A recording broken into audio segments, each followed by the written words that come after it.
Good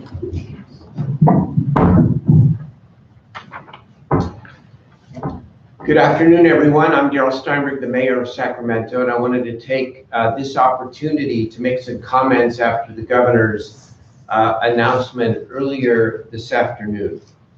As mayor of Sacramento, I want to call on all members of the Sacramento community to follow the direction laid out by the governor to the T. What he asked for is voluntary, but I believe very strongly that in order to preserve public health, all of our bars, wineries, breweries should close immediately. As for restaurants, I strongly prefer that our restaurants move immediately to curbside pickup and home delivery. Understanding that his announcement does allow people to dine in restaurants as long as the occupancy is reduced by 50%. That is still allowable. Our strong preference here, again, is that we move rapidly to takeout and to home delivery. Why is this so important? Everybody's seen these numbers and seen these statistics, and they've heard about the 1918 flu pandemic and the comparison between Philadelphia and St. Louis, but of course there is a more modern example here, and it is this. In Italy, just over the past couple of weeks, the city of Lodi in Italy shut down their public establishments on the 23rd of February. The city of Bergamo waited until March 8th. The difference is shown on this graph. Red represents the city of Bergamo. And obviously the incidence of coronavirus spiked much higher for the city that waited for 2 weeks before they took the action that we are calling upon our city businesses and residences to take today. We know that these decisions and these requests will in fact require real sacrifices, and nobody is at all has any illusions about the real economic harm for our businesses and for our workers. There is no question about that. But our sacrifices will also keep people alive and help keep people safe and healthy. The governor also asked that people who are age 65 or over stay inside, essentially self-quarantine. That is a dramatic ask, but given the fact that the majority of the people who are most vulnerable to serious illness if they're exposed to the coronavirus are those who are older and those who have fragile health conditions, for both categories of people, please stay indoors, or at least do not mingle with other people. We are going to ensure that that ask is implemented here at the city of Sacramento when it comes to our workforce as well. And of course, the people that stay home that work for the city will lose no wages, will not be harmed in any way as a result of that request. Friday, the city council passed a measure that would grant $1 million of small business assistance to restaurants, to retailers, and childcare providers that are affected by the coronavirus. Today, we have had a number of conference calls with our business and restaurant community, and we intend to continue working furiously over the next days and to work with the state to see what we can do to help mitigate the economic harm beyond the $1 million that we have already put forward. My colleague, Councilmember Steve Hansen, together with Councilmember Eric Guerra, have led an effort to work with the home delivery companies to get them to be part of the solution, and they're all stepping up in big ways. Postmates has already announced for businesses in their platform that they're waiving commission fees, and they'll also waive fees for new businesses, new food establishments that join. We know that Sacramento workers are also likely to lose income as restaurants and other businesses scale down. We are working, as we announced last week, with the Central Labor Council, but we've also added our business partners, and we will be meeting tomorrow to establish a hotline where any worker or small business can talk to a live person, not just to get advice, but get assistance, whatever assistance they need to fill out the various unemployment forms or other small business assistance forms that will allow them to know that they are not alone as they go through these difficult days and weeks ahead. We were also working with our state legislative delegation as well as the governor's office to try to build out a broader economic package beyond the $1 million that we have already authorized last Friday. I believe the cavalry will come from a lot of directions over the course of the next couple of days or weeks to try to help out all of our individuals and businesses who are understandably worried about what this means for their lives. Again, we want to urge anyone over age 65 to stay indoors, and also those with underlying medical conditions. On the homeless issue, the governor did not give great details today, but I'm actually very heartened that part of this crisis response is to say what we have been saying as a state task force for now a number of months. We need a legally enforceable mandate to bring people indoors, and certainly voluntarily first, but everyone needs to be indoors. And if we can use this crisis, this terrible crisis, to actually take the next steps to find enough beds, enough shelter, enough navigation centers, enough permanent housing, enough permanent supportive housing to dramatically reduce the number of people that are on our streets, that would be an incredible silver lining out of a most difficult time. The issue of hoarding has come up a lot over the last couple of days. And I know I talked to the good people at Rayleigh's today. They're going to institute a policy where people are going to be limited in terms of how much they can purchase in terms of paper, in terms of in basic foodstuffs, in terms of eggs and milk. And I just want to say to the people of Sacramento, we are all in this together. Please do not hoard. Do not hoard, because you're making it very difficult for others. You're making it very, very difficult for the nonprofits that are trying to serve the most vulnerable populations if you, in fact, are finding a place where you can buy massive quantities of toilet paper or paper towels or eggs. It's not necessary.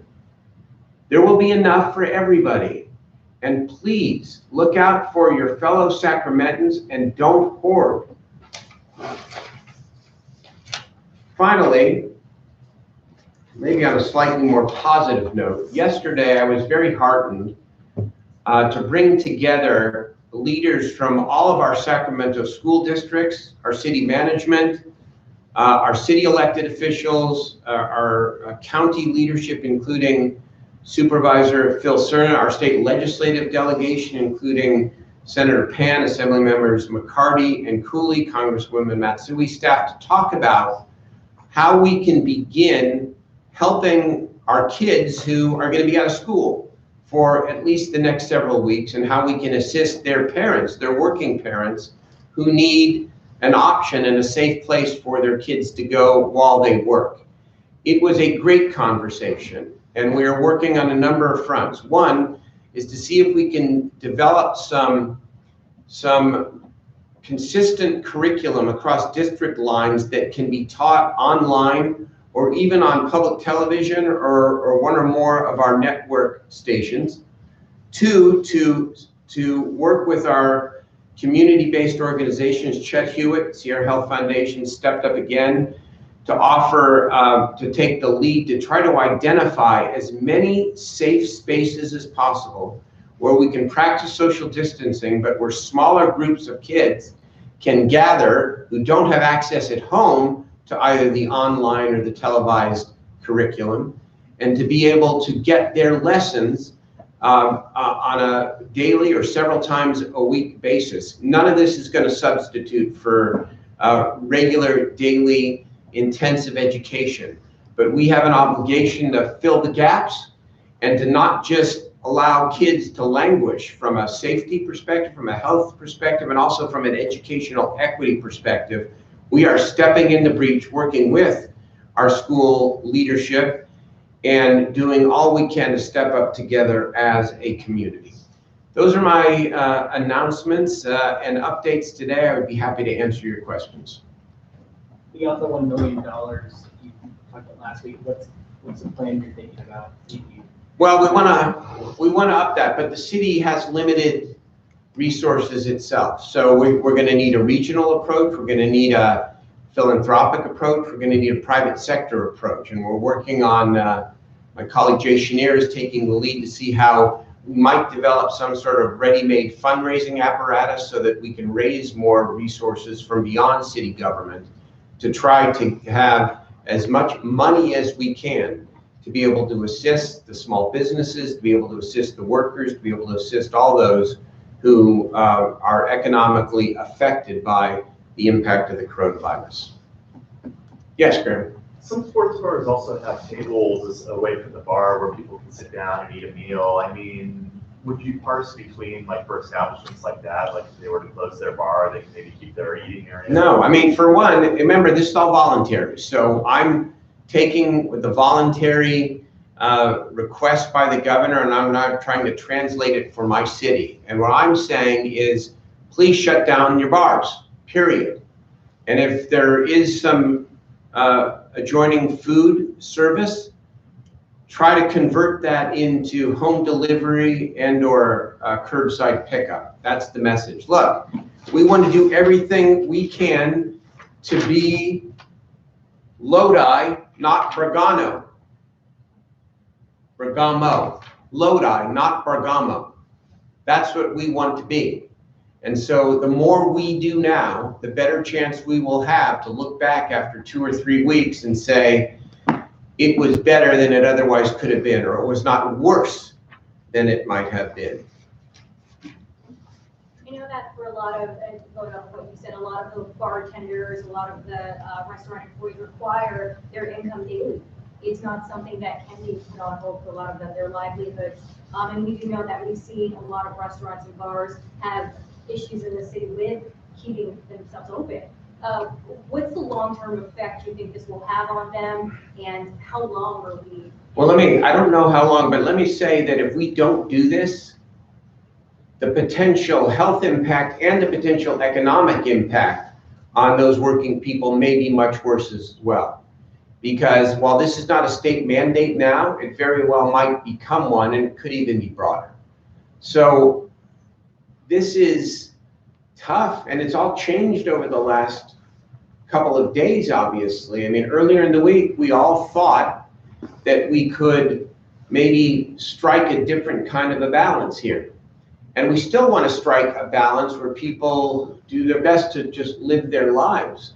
But the next couple of weeks are crucial, because if we can bend that curve, then there is a better chance that in the long term, there will be less death, less of a healthcare impact, and frankly, less economic impact, because we made the sacrifice now. And I know that's easy for me to say, and I'm not at all naive about what this means. That's why we have to step up to try to rally around the bartenders and the workers and the small businesses and those who are going to feel this the most, both financially and in every other way that we can. I have a few from Teresa Cliff. Yes. Okay. One is she wants to know what is being done for the homeless so far. Well, we continue. We are continuing to follow through, of course, on all the projects that we have started, which is to final the North Sac Tiny Home Project and continue to work with the state on the WX and to get the Meadowview shelter up as quickly as possible. And we are going to be talking with our county partners, with the other cities in the region and the state of California to see what we can all do together over the next days and weeks, because admittedly, all the things that we are doing as a city are in the short run, weeks out, and in the longer run, months out. And so this is an opportunity now. You know, what did Rahm Emanuel once say? Never waste an opportunity, never waste a crisis. Not intending to be funny, But if this is an opportunity to take what we have all been talking about and advocating for a long time, and to actually speed it up, namely, let's bring people indoors in greater volumes, and let's do it now, this is a moment. I have one from Felicia Alvarez of the Sacramento Business Yes. Journal. Will the city of Sacramento or the Sacramento Police Department be enforcing the governor's request for bars and nightclubs? No, because it's not a mandate. It is not a mandate, so there is no enforcement to be had. This is why I've been on the phone most of the day with our business community, our lead restaurateurs, and those who own great establishments. They're great establishments.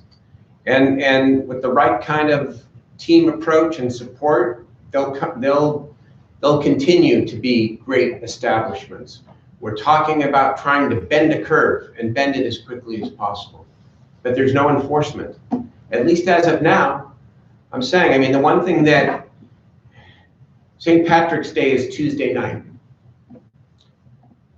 I would expect to see those bars closed on St. Patrick's Day, period, end of story.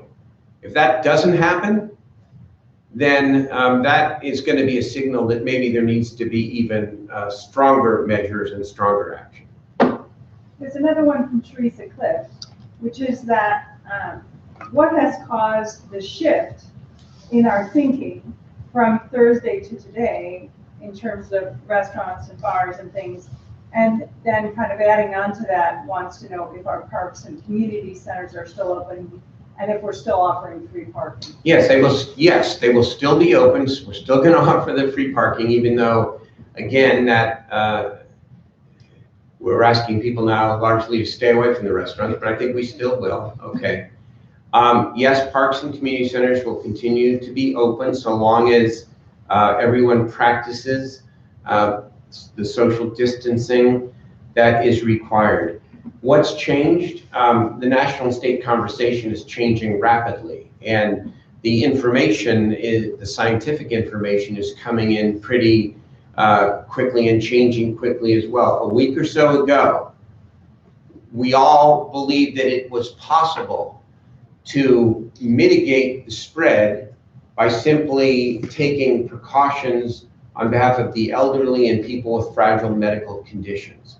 Over the last number of days, in part based upon the experience of other countries, including Italy, our public health officials throughout the state and throughout the country are now saying very, very clearly that if we want to reduce the amount of time that this is going to continue, that better to take more dramatic action now than to try to, if you will, triage our way through this more slowly and just simply hope for the best. Mayor, to people who are saying that the actions being taken by both the state and local governments is an overreaction to this virus, what do you say to that?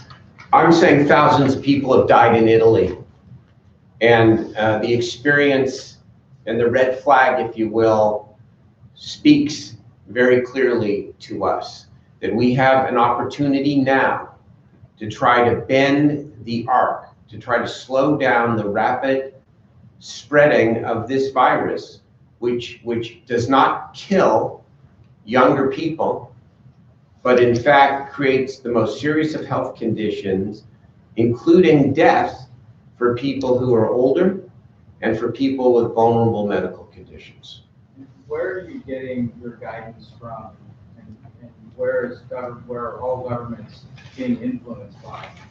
Well, we are working very closely with the state and the state health officials, Secretary Galley. I mean, we're in contact with the governor's people. I'm in touch with the governor directly and the chief of staff all of the time.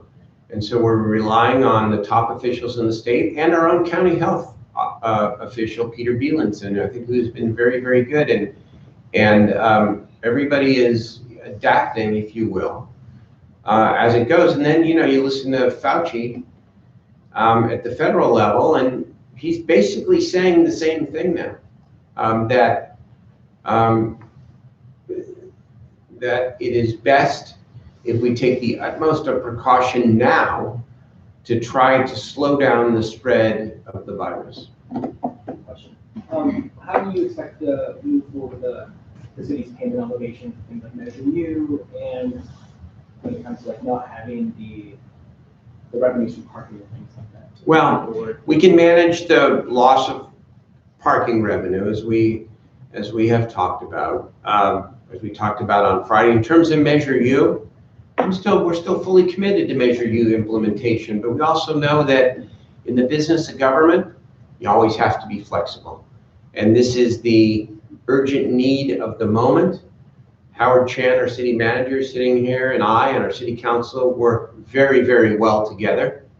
And we're gonna figure all that out, but I'm not worried about that right now. I'm worried about how we bend the curve.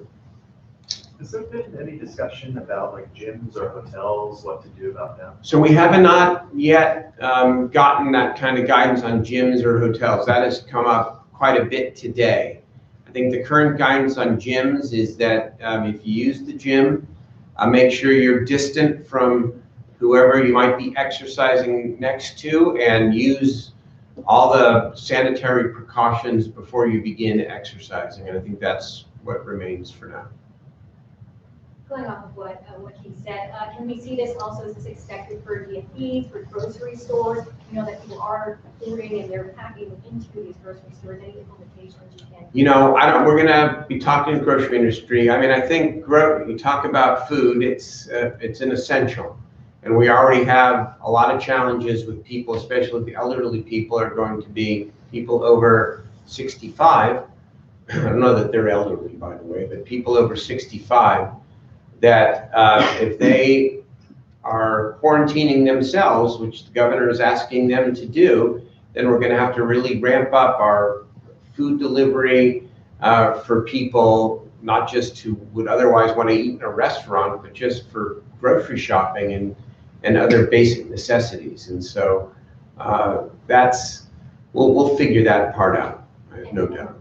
Yeah. For the bar and restaurant industry you spoke to earlier, what was their reaction? I mean, they probably knew, did they know this was coming? Yeah, I mean, I would characterize their reaction as it's very sobering. But these are all Sacramentans, and I didn't hear anybody, you know, fire back like, how dare you? None of that. I mean, because we're all dealing with the same situation and the same set of facts. Thank you. Oh, Anita, I'm sorry. The governor prioritized homeless populations in this. Yes. Can you put on your statewide hat? Yes. Tell me how important or why that's critical to prioritize the homeless population, and if you think it's possible to have that kind of mass movement of more than 100,000 of our street people without some kind of enforcement. Yeah. Well, first of all, people who are living on the streets generally tend to have a higher incidence of adverse health conditions, physical health, mental health, substance abuse, but physical health especially. People live on the street, they're very susceptible to disease and infection. And so allowing people to continue to live on the street is really an invitation for a more widespread of the disease. So the governor is absolutely right to call out the homeless problem as a priority here. Now, it's not the first time he's called it out as a priority. He devoted his entire State of the State address to homelessness and mental illness. And so before the coronavirus, we were working very closely with him in the legislature to develop some form of legally enforceable mandate to bring people indoors, with the onus being on government. Now that imperative has been dramatically heightened. And how would this be done? The vast majority of people, remember, who are on the street, we still believe would come in voluntarily if they had any decent choice. There may be some who would not. And in that case, I think we have to figure out how it is we would bring people indoors. But the drive The drive existed, the drive to bring people indoors was paramount before the coronavirus. And now the drive is even more important. And so if there's a silver lining of any kind that might come out of all of this, maybe this was the moment where we expedited our decision to require that government at all levels bring people indoors. Thanks. Thanks, everybody. Thanks, everybody.